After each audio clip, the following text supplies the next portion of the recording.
Hello friends, welcome to career path classes. आप सबका बहुत बहुत स्वागत है। तो फ्रेंड्स, आज की इस वीडियो में हम लोग हिंदी व्याकरण में लिंग एवं वचन को अच्छे से करने वाले हैं और इससे रिलेटेड जितने सारे महत्वपूर्ण प्रश्न बनते हैं उन सारे को भी यहाँ पर करने वाले हैं, जो कि आपके एग्जाम में काफ़ी ही महत्वपूर्ण होंगे। तो फ्रेंड्स, वीडियो पूरा देखिएगा। अगर वीडियो अच्छी लगे तो प्लीज़ वीडियो को लाइक कर दीजिएगा। अगर चैनल पर नए हैं तो चैनल को सब्सक्राइब कर लीजिएगा और वीडियो को अपने दोस्तों के साथ और कम से कम एक स्टडी ग्रुप में शेयर जरूर कीजिएगा।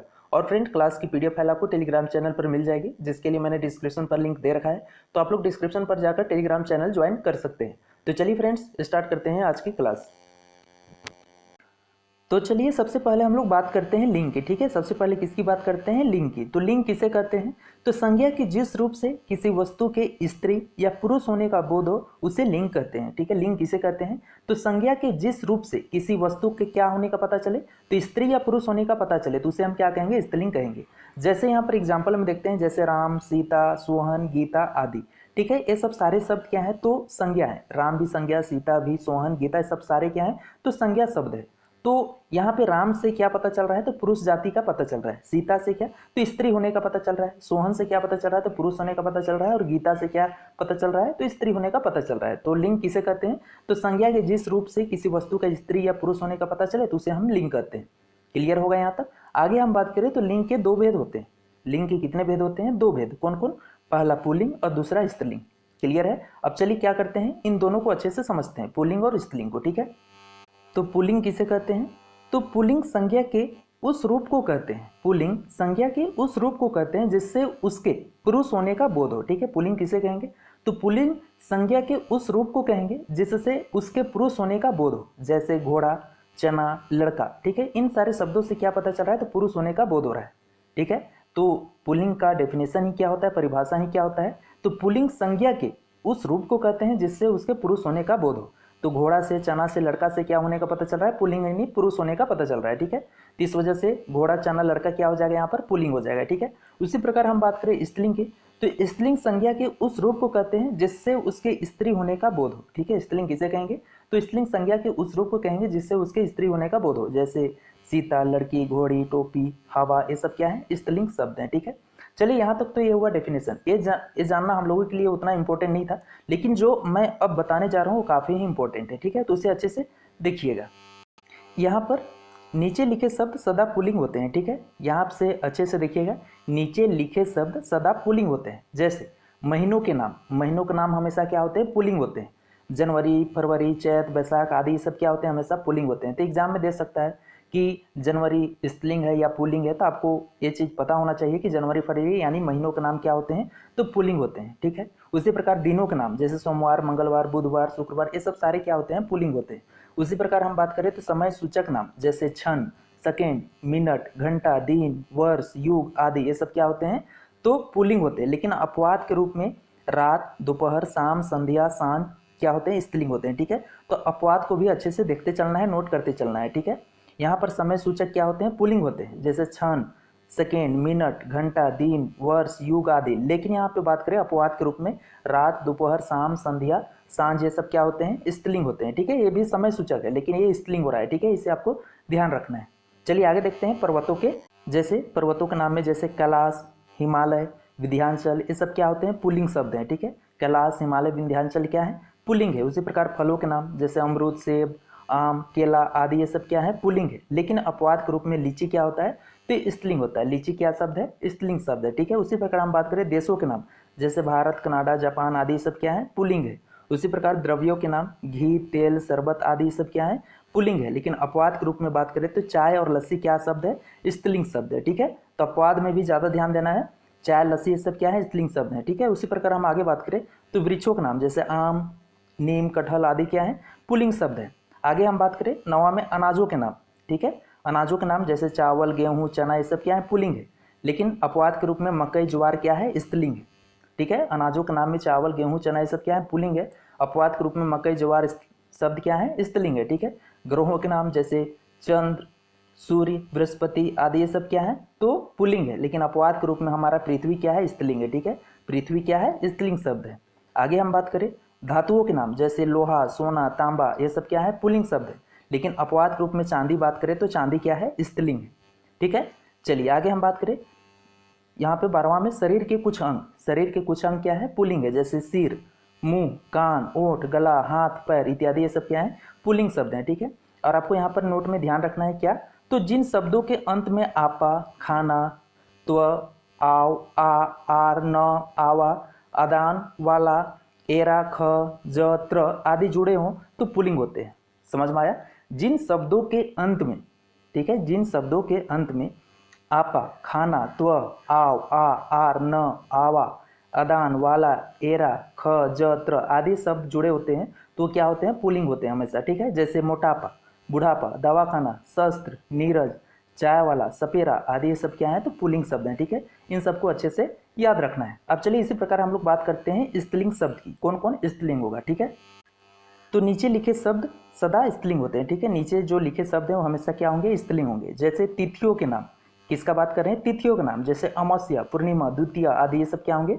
तो हमेशा स्त्रीलिंग होंगे। उसी प्रकार नक्षत्रों के नाम जैसे रोहिणी, अश्विनी आदि ये सब क्या होंगे? स्त्रीलिंग होंगे। नदियों के नाम जैसे गंगा, कृष्णा, कावेरी ये सब क्या है? स्त्रीलिंग है।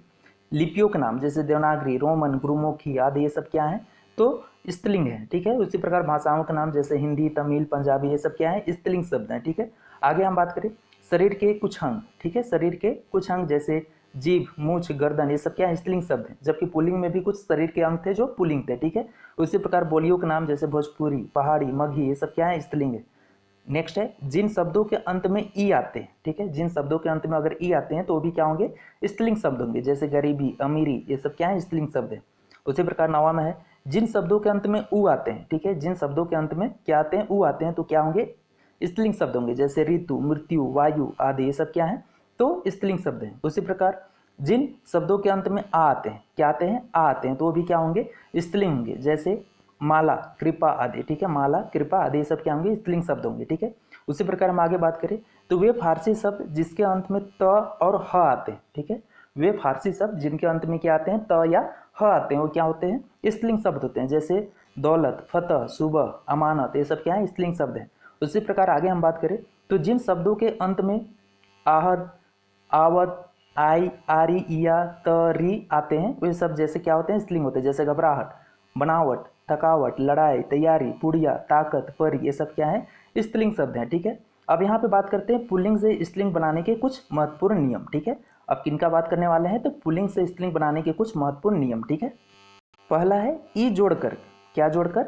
ई जोड़कर। तो नर से नारी, ठीक है। ई जोड़कर पुल्लिंग से स्त्रीलिंग बनाया जाता है। जैसे नर में ई जोड़े तो क्या बन गया? नारी। उसी प्रकार देव में ई जोड़े तो क्या बन गए? देवी। तो देव यहाँ पे पुल्लिंग जबकि देवी क्या है? स्त्रीलिंग है। तो ई जोड़कर हम पुल्लिंग से स्त्रीलिंग बना सकते हैं। उसी प्रकार अकारांत को इक्रांत करके, अकारांत को इक्रांत करके, जैसे लड़का, लड़की, घोड़ा, घोड़ी ये सब क्या होंगे? तो घोड़ा, लड़का, सॉरी यहाँ पे लड़का क्या होगा? अक्रांत हो गया। जबकि लड़की क्या हो गया? इक्रांत बन गया। तो यहाँ पे लड़की क्या हो जाएगी? स्त्रीलिंग हो जाएगी। घोड़ा यहाँ पे अक्रांत है और इसका इक्रांत क्या हो जाएगा? घोड़ी, ठीक है। उसी प्रकार हम आगे बात करें अक्रांत के आ को हटाकर, अक्रांत में अगर आ है तो उसे हटाकर हम स्त्रीलिंग बना सकते हैं। जैसे भाषा, भैंसा, तो इसमें हटा दिया तो भैंस बन गया तो स्त्रीलिंग बन गया, ठीक है। उसी प्रकार आनी जोड़कर देव से, देवर से देवरानी, जेठ से जेठानी, यानी आनी शब्द जोड़कर भी हम स्त्रीलिंग बना सकते हैं। देवर से देवरानी, देवर में आनी जोड़े तो क्या बन गया? देवरानी। जेठ में आनी जोड़े तो क्या बन गया? जेठानी। तो ये सब क्या होंगे? जेठ यहाँ पे पुल्लिंग, जेठानी स्त्रीलिंग, ठीक है। तो उम्मीद करता हूँ कि आपको लिंग अच्छे से समझ में आ चुका होगा। अब चलिए बात करते हैं वचन की, ठीक है। तो वचन किसे कहते हैं? वचन का अर्थ है बोली, ठीक है। वचन का अर्थ क्या होता है? बोली होता है। किंतु व्याकरण में इसका तात्पर्य है संख्या, ठीक है। वचन का तो अर्थ होता है बोली। जैसे कोई सिंपल आप ऐसे भी समझ सकते हैं कि वचन, वचन मतलब क्या होता है? बोली। ऐसे तो क्लियर हो रहा है। लेकिन व्याकरण में इसका तात्पर्य क्या होता है? संख्या होता है, ठीक है। इस बात को ध्यान में रखना है। वस्तुतः संज्ञा, सर्वनाम, विशेषण और क्रिया के जिस रूप से संख्या का ज्ञान हो उसे वचन कहते हैं, ठीक है। डेफिनेशन हमारा वचन का क्या हो जाएगा? तो वस्तुतः संज्ञा, सर्वनाम, विशेषण और क्रिया के जिस रूप से संख्या का ज्ञान हो उसे वचन कहते हैं।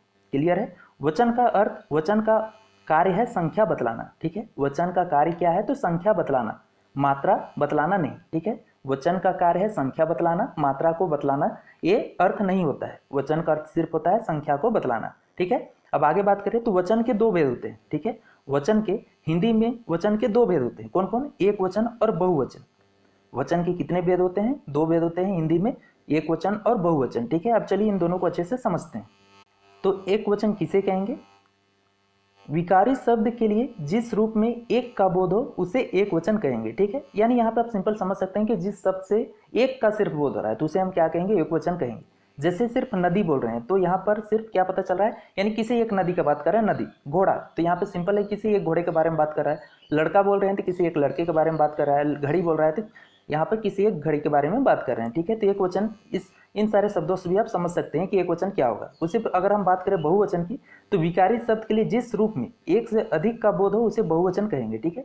जिन शब्दों से एक से अधिक के लिए बोध हो रहा है तो उसे हम बहुवचन कहेंगे। जैसे नदियाँ, यहाँ पे नदियाँ बोल दिए तो यहाँ पे पता चल रहा है कि नदियाँ मतलब बहुत सारे नदी होंगे, ठीक है। घोड़े, अब घोड़े बोल रहे हैं तो यहाँ पर इससे पता चल रहा है कि बहुत सारे घोड़े होंगे। लड़के यानी बहुत सारे लड़के होंगे। घड़ियाँ मतलब बहुत सारे घड़ियाँ होंगे। तो इन सारे शब्दों को भी ध्यान में रखिएगा तो आप आसानी से समझ सकते हैं कि एक वचन कौन होगा और बहुवचन कौन होगा। क्लियर होगा। तो वचन इतना ही था। अब चलिए हम लोग बात करते हैं सबसे महत्वपूर्ण वस्तुनिष्ठ प्रश्न की, महत्वपूर्ण प्रश्नों की बात करते हैं, ठीक है। तो चलिए देखते हैं पहला क्वेश्चन क्या है। तो चलिए देखते हैं पहला क्वेश्चन क्या है। पहला क्वेश्चन है कवि, ठीक है। कवि शब्द का स्त्रीलिंग क्या होगा। यहाँ पे आपको बताना है कि कवि शब्द का स्त्रीलिंग क्या होगा। नीचे दिए गए शब्दों में से सही शब्द चुनकर लिखे। तो यहाँ पे आपको सिंपल बताना है कि कवि शब्द का स्त्रीलिंग रूप क्या होगा, ठीक है। ऑप्शन है कवियत्री, कवित्री या कवियानी या कवियान। तो यहाँ पे ऑप्शन हमारा क्या सही होगा, बी सही होगा, ठीक है। कवित्री, ठीक है। यहाँ पे कवियत्री है लेकिन ए नहीं होगा, बी हमारा सही होगा, कवित्री, ठीक है। तो कवि शब्द का स्त्रीलिंग रूप क्या होगा, कवित्री होगा, ठीक है। चलिए नेक्स्ट क्वेश्चन देखते हैं। क्वेश्चन नंबर सेकंड है जेठ शब्द का स्त्रीलिंग रूप क्या है। यहाँ पे आपको जेठ शब्द का स्त्रीलिंग रूप बताना है। जेठीन, जेठराइन, जेठरानी या जेठानी। तो यहाँ पे ऑप्शन हमारा डी सही होगा, जेठानी होगा, ठीक है। जेठ शब्द का स्त्रीलिंग रूप क्या होगा, तो जेठानी होगा, ठीक है। आगे हम बात करें देव शब्द का स्त्रीलिंग रूप क्या है, ठीक है। आपको यहाँ पे बताना है देव शब्द का स्त्रीलिंग रूप क्या होगा, देवा, देवानी, देवी या फिर ऑप्शन डी हमारा देवित्री। तो यहाँ पे ऑप्शन हमारा सी सही होगा, देवी होगा, ठीक है। देव शब्द का स्त्रीलिंग रूप क्या होगा, तो देवी होगा। क्लियर यहाँ तक। चलिए आगे बात करते हैं। क्वेश्चन नंबर 4 है कौवा शब्द का स्त्रीलिंग रूप क्या है। यहाँ पे आपको कौवा शब्द का स्त्रीलिंग रूप बताना है। कोई, कवि या फिर कवाई या कोई। तो यहाँ पे बी सही होगा, क आधा व वी, ठीक है। तो ये हमारा सही होगा कौवा शब्द का स्त्रीलिंग रूप, ठीक है। चलिए आगे बात करते हैं। क्वेश्चन नंबर 5 है भगवान शब्द का स्त्रीलिंग रूप क्या है। यहाँ पे आपको भगवान शब्द का स्त्रीलिंग रूप बताना है। भगवानी, भगवानीन या भगवत या भगवती। तो यहाँ पे ऑप्शन हमारा डी सही होगा, भगवती होगा, ठीक है। भगवान शब्द का स्त्रीलिंग रूप क्या होगा, तो भगवती होगा। क्लियर है। चलिए नेक्स्ट क्वेश्चन देखते हैं। क्वेश्चन नंबर 6 है भवानी शब्द का पुल्लिंग रूप क्या है, ठीक है। आपको यहाँ पे आप भवानी शब्द का पुल्लिंग रूप बताना है। भवा, भव, भावी या भवती। तो यहाँ पे ऑप्शन हमारा बी सही होगा, भव होगा, ठीक है। भवानी शब्द का पुल्लिंग रूप क्या होगा, तो भव होगा। क्लियर है। चलिए नेक्स्ट क्वेश्चन देखते हैं। क्वेश्चन नंबर 7 है सम्राट शब्द का स्त्रीलिंग रूप क्या है, ठीक है। आपको यहाँ पे सम्राट शब्द का स्त्रीलिंग रूप बताना है। सम्राटी, सम्राटीन, सम्रागी या सम्राट। तो यहाँ पे ऑप्शन हमारा सी सही होगा, सम्रागी होगा, ठीक है। सम्राट शब्द का स्त्रीलिंग रूप क्या होगा, तो सम्रागी होगा, ठीक है। चलिए नेक्स्ट क्वेश्चन देखते हैं। नेक्स्ट क्वेश्चन नंबर 8 है छत्री शब्द का स्त्रीलिंग रूप क्या होगा, ठीक है। आपको यहाँ पे छत्री शब्द का स्त्रीलिंग रूप बताना है। छत्री यानी, छात्रा, छात्री या छत्रानी। तो यहाँ पे ऑप्शन हमारा डी सही हो जाएगा, छत्रानी होगा, ठीक है। छत्री शब्द का स्त्रीलिंग रूप क्या होगा, तो छत्रानी होगा। क्लियर है। चलिए नेक्स्ट क्वेश्चन देखते हैं। क्वेश्चन नंबर 9 है लुहार शब्द का स्त्रीलिंग रूप क्या है। आपको यहाँ पे लुहार शब्द का स्त्रीलिंग रूप बताना है। लुहारी, लुहारिन, लोहारिन या लुहराइन, ठीक है। फिर से एक बार देख लीजिए, लुहारी, लुहारिन, लोहारिन या लुहराइन। तो यहाँ पे ऑप्शन हमारा बी सही होगा, लुहारिन होगा, ठीक है। लुहार शब्द का स्त्रीलिंग रूप क्या होगा, तो लुहारिन होगा। क्लियर है। चलिए नेक्स्ट क्वेश्चन देखते हैं। क्वेश्चन नंबर 10 है ब्राह्मण शब्द का स्त्रीलिंग रूप क्या है, ठीक है। आपको यहाँ पे ब्राह्मण शब्द का स्त्रीलिंग रूप बताना है। ब्राह्मणी, ब्राह्मणिनी या फिर ब्राह्मी या ब्राह्मणी। तो यहाँ पे ऑप्शन हमारा ए सही होगा, ठीक है। ब्राह्मणी, यहाँ पे ऑप्शन ए सही होगा, ब्राह्मणी, ब्राह्मण शब्द का स्त्रीलिंग रूप, ठीक है। इसे ध्यान में रखना है इन शब्दों को, ठीक है। चलिए नेक्स्ट क्वेश्चन देखते हैं। क्वेश्चन नंबर 11 है दाता शब्द का स्त्रीलिंग रूप क्या है, ठीक है। आपको यहाँ पे दाता शब्द का स्त्रीलिंग रूप बताना है। तो दातात्री या दात्री या दात्री या फिर ये दात्री। तो यहाँ पे ऑप्शन हमारा डी सही होगा, दात्री, ये शब्द, ठीक है। जो दात्री यहाँ पे डी में लिखा गया वो सही होगा, दाता शब्द का स्त्रीलिंग रूप, ठीक है। चलिए नेक्स्ट क्वेश्चन देखते हैं। क्वेश्चन नंबर 12 है लोटा शब्द का स्त्रीलिंग रूप क्या है, ठीक है। आपको यहाँ पे लोटा शब्द का स्त्रीलिंग रूप बताना है। लोटी होगा, लुटिया होगा, लोटनी होगा या लोटकी होगा। तो यहाँ पे ऑप्शन हमारा बी सही होगा, लुटिया होगा, ठीक है। लोटा शब्द का स्त्रीलिंग रूप क्या होगा, लुटिया होगा, ठीक है। चलिए नेक्स्ट क्वेश्चन देखते हैं। क्वेश्चन नंबर 30 है छात्र शब्द का स्त्रीलिंग रूप बताना है। ठीक है, क्वेश्चन नंबर 13 क्या है, छात्र शब्द का स्त्रीलिंग रूप बताना है। छात्राएं, छात्रा, छात्री या ये छात्री। तो यहाँ पे ऑप्शन हमारा बी सही होगा, छात्रा होगा। ठीक है, छात्र शब्द का स्त्रीलिंग रूप क्या होगा, छात्रा होगा। ठीक है, चलिए नेक्स्ट क्वेश्चन देखते हैं। क्वेश्चन नंबर 14 है, यौवन शब्द का स्त्रीलिंग रूप बताना है। ठीक है, आपको यहाँ पे यौवन शब्द का स्त्रीलिंग रूप बताना है, क्या होगा, यवनी, यवी या यवनानी या यवनाइन। तो यहाँ पे ऑप्शन हमारा सी सही होगा। ठीक है, यवनानी।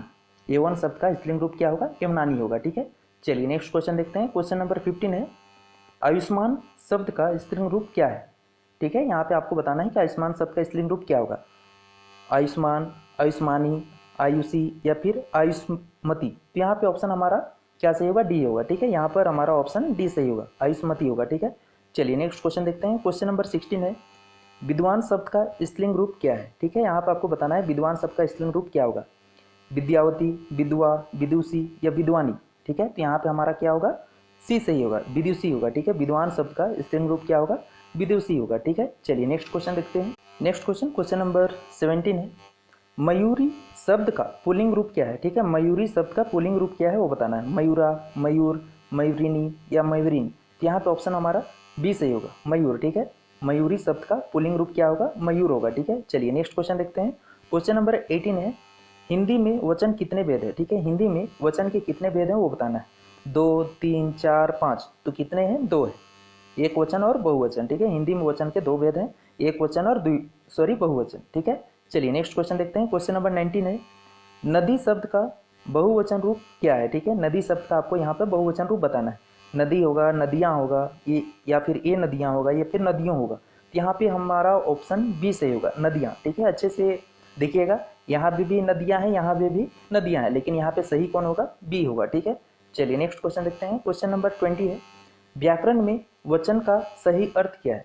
ठीक है, यहाँ पे आपको बताना है कि व्याकरण में वचन का सही अर्थ क्या है, बोली है, लिंग है, संख्या है या संज्ञा है। तो यहाँ पे ऑप्शन हमारा क्या होगा, सी सही होगा, संख्या। ठीक है, व्याकरण में वचन का सही अर्थ क्या है, तो संख्या है।